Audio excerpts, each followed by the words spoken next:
আপনারা দেখছেন SR24x7 news. অসম্ভব ভালো লাগছে যে অসংখ্য মানুষ লাইন দিয়েছে যখন আমাদের এই সৃষ্টিটা দেখে, এইটার পাওয়া না, এবং এটার জন্যেই সারা বছর বসে থাকি কখন আমাদের সৃষ্টিটা এদের সামনে নিয়ে আসবো। তা মানে এই যে গত পরশুদিন যে দুর্যোগ কলকাতায় কেটেছে, প্রচণ্ড আশাহত হয়েছিলাম যে এই মানুষগুলো আসতে পারবে কি, বা আমাদের যে কাজটা আমরা করলাম সারা কলকাতা জুড়ে তারা কি মানুষের কাছে পৌঁছবে। তা আমি বরুণদেবের কাছে এইটুখানি প্রার্থনা করব, দুর্গাপুজোটা যাক, আপনার যাবতীয় যে বৃষ্টি তারপরে নিয়ে আসবেন, আমরা অপেক্ষা করে থাকব। দুর্গাপুজোটাকে কলকাতায় এই মানুষদের শিল্পকে উপভোগ করতে দিন। মলয়দা রয়েছে অভাবনীয়। গড়িয়া পাটুলিতে কেন্দুয়া শান্তি সংঘ প্রত্যেক বছর এই পুজোর মাত্রা যেই জায়গা থেকে যেখানে নিয়ে যাচ্ছে, আমার মনে হয় গোটা পশ্চিমবঙ্গ থেকে লোকে এই পুজো দেখতে আসবে, এবং ইটস বিউটিফুল বিউটিফুল। সুশান্তদার পুজো কাজ দেখে আসে, উনি হয়তো সাংবাদিকতা করতে করতে দেখেন, আর আমি ভাবি যে কোনোদিন একটা ভালো পুজো করবো, সেই জন্য দেখতে পাই।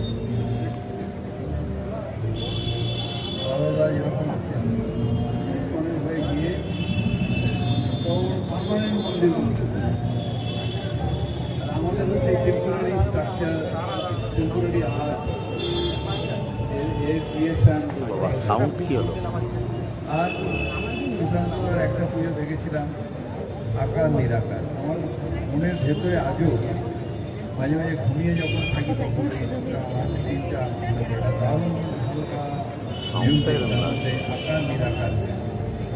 আর আজকে আরেকটা সৃষ্টি, তার মধ্যে অনেকগুলো ভালো ভালো সৃষ্টি দেখেছি। ওনার এবার 50 বছর এই করলো, সেই মণ্ডপের থেকে সেই 50 বছর উদযাপন করা, সেটাও আমি দেখেছি। আর এবার যেটা দেখলাম সেইটা আমি নিজের চোখে বিশ্বাস করতে পারছি যে এই ক্রিয়েশন হলো, এটা একটা বড় জিনিস। আমার মনে হয় যে কেন্দ্র আস্তে আস্তে আমাদের সবাইকে পেছনে ফেলে দিয়ে এগিয়ে যাবে। যখন বাম্পার হয়েছে, বাপ্পা এমন একটা লোক যেখানে যায় সেখানে সোনা ফলাবে, এখানে সোনা ফলাবে।